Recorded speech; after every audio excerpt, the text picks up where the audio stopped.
So Elden Ring just got its biggest update since release, and if you haven't heard by now, also quite a lot of nerfs and fixes came into play to some of the most popular broken builds out there. Don't despair, there's been also a ton of buffs, especially to the mages. There's lots of interesting spells out there that became even stronger in the new update with a possible change to the endgame meta. We shall see about that. But arcane scaling has been also addressed, so it's likely going to become the best stat in the game, and From Software added some new NPC and some quest sequences, so we will talk about that and more in this video. And I do want to start things off with some of the tests that I've been doing with some of the spells in the game and the changes, beginning with the comets, so the regular comet, the Glenstone Comet Shard, and the Night Comet. Now the patch notes only mention that there's been a reduction in mana cost and also a damage increase, but after doing some testing, this is actually way more significant than I thought. So all of these three spells received a 50% reduction in mana cost across the board, like for example in the case of the regular comet, going from 66 FP to only 33. In terms of damage, the comet also received some of the highest buffs in the new update, with a whopping 30% damage increase from 706 to 905 with the setup that I have right here, so that is actually quite significant. Meanwhile, the Glenstone Comet got a 15% increase in the same setup from 706 to 812, and finally Night Comet received the lowest of them all, only 12% damage increase from 693 to 779. So this is not going to be as efficient as the Glenstone Comet Shard. Obviously the Night version of these spells are a little bit weaker, but in this case the Comet, I'm definitely impressed with the damage. Now the next spells to receive a buff are the Gravity Well, the Collapsing Stars, and the Crystal Barrage. In terms of mana consumption, nothing has changed in that regard, but in terms of damage, they did receive a noticeable change. In the case of the Gravity Well, this one got the highest damage buff of about 20%, so quite big right here, with the exact same setup going from 392 damage to 473. Of course, this could change with the scaling and with some other stuff, but in the ballpark of 20%. Gravity Well was already quite amazing since it's something you acquire quite early in the game. You can pull targets to you, especially the smaller ones, and having a bit more damage on it makes it a lot more reliable, so it could definitely be something to maybe use in the early stages of the game. Meanwhile, the Collapsing Star got a roughly 16% damage buff from the testing that I've done, assuming that you hit with all of the projectiles at the same time and under the same scenario. And just like in the case of most of the gravity spells, this one also has a quite good way of providing stagger, and having that extra bit of damage with the new update definitely makes it more viable. Finally, in this section, we also have to talk about the Crystal Barrage, which is definitely the surprise of this update, and scratch that, it was not Gravity Well that got the highest buff in this category, it was the Crystal Barrage. It almost doubled its damage from just a bit above 1000 damage with a full cast and all of the bullets hitting the target to more than 2000, and well, technically speaking, that's an 88% increase in this testing and under these circumstances, but obviously that's a huge increase right there. Given the fact that this spell only costs 25 mana by default, and you can keep that button pressed to like shoot it for even longer, you can essentially like create probably an awesome build behind it. Like, those bullets definitely travel super fast, they also provide a huge amount of stagger, like constantly on most of the targets, so I'm probably going to build something around the Crystal Barrage because it's just amazing in the new update.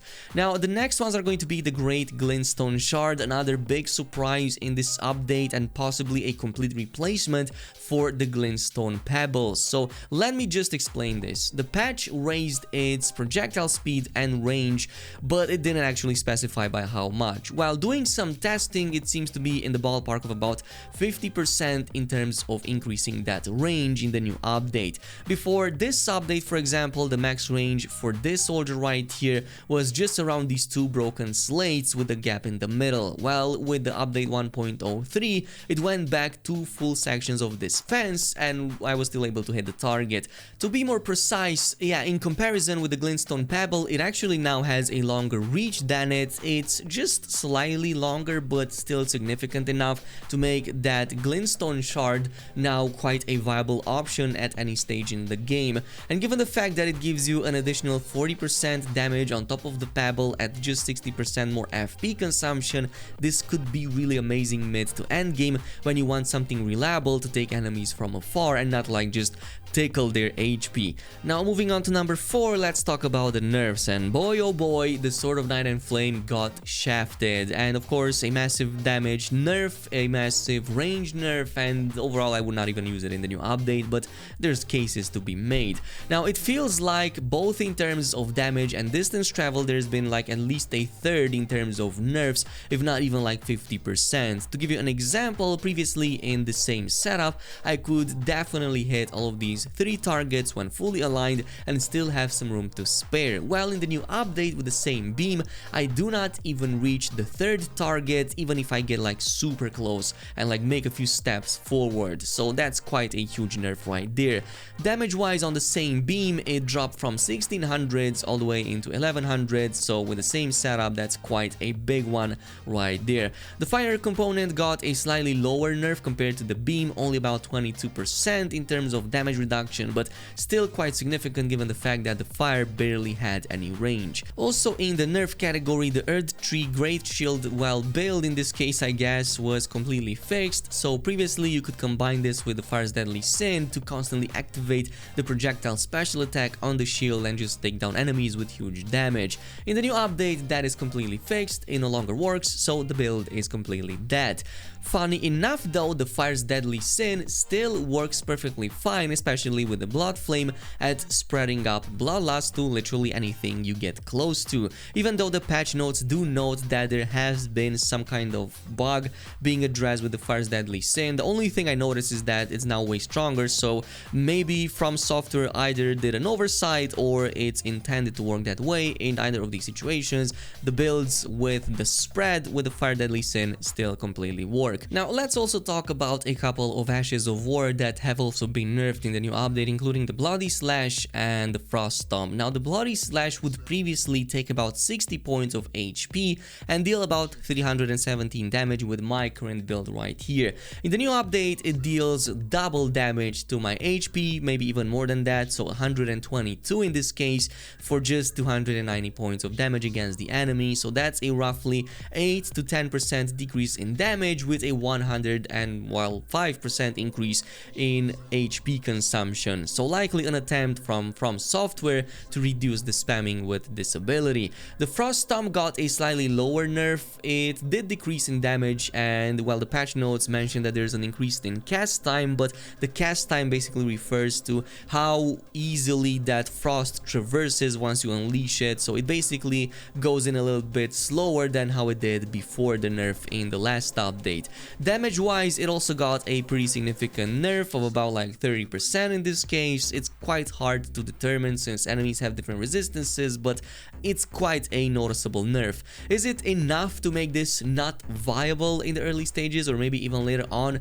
Absolutely not. This is still the best frost build-up skill in the game. It's still spammable, still deals like good damage, and you can get it quite early, so there's no point in saying that this is like just way too unusable in the new update. Now at number 8, many of the spells in the game, including some of the strongest ones, have received a mana consumption buff, or well, in this case decrease. They will consume lower mana in the new update, including Star Shower, Stars of Ruin, Founding Rain, Rock Blaster, a ton of them, but here are the highlights. So in the case of the Star Shower, before the update this had an FP cost of 63, which dropped to 40 in the new update. For Gavel of Haima, it began with 64 in the previous patch, and in the new update it's now down to 44. Meanwhile, for the Founding Ruin, this got a big drop from 80 all the way up to 56. Probably the most noteworthy here is the Stars of Ruin, since it was already amazing before the update. It did not get any buffs nor nerfs, but it did get a reduction in FP cost from a whooping 87 to only 66,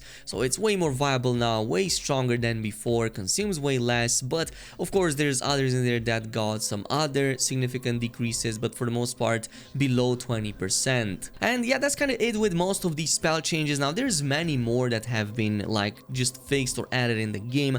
From Software also added a new NPC and a new quest phase, or at least a few new quest phases for Dialos, Nepheli, Kenneth, and Gastok, and there's like a few more changes over there, with the most important being for the arcane scaling, which according to the patch notes have been fixed. Now I did notice that some of the blades in the game that were previously just bad because of the arcane scaling are now extremely strong, so we will focus on that in a different video, maybe later today or earlier tomorrow, but there is a lot lot of testing coming in the following days. And of course, if you want to stay up to date with that and anything Elden Ring related, definitely make sure you leave a like on the video, and especially so subscribe and activate those notification bells, and I'll see you guys in the next video.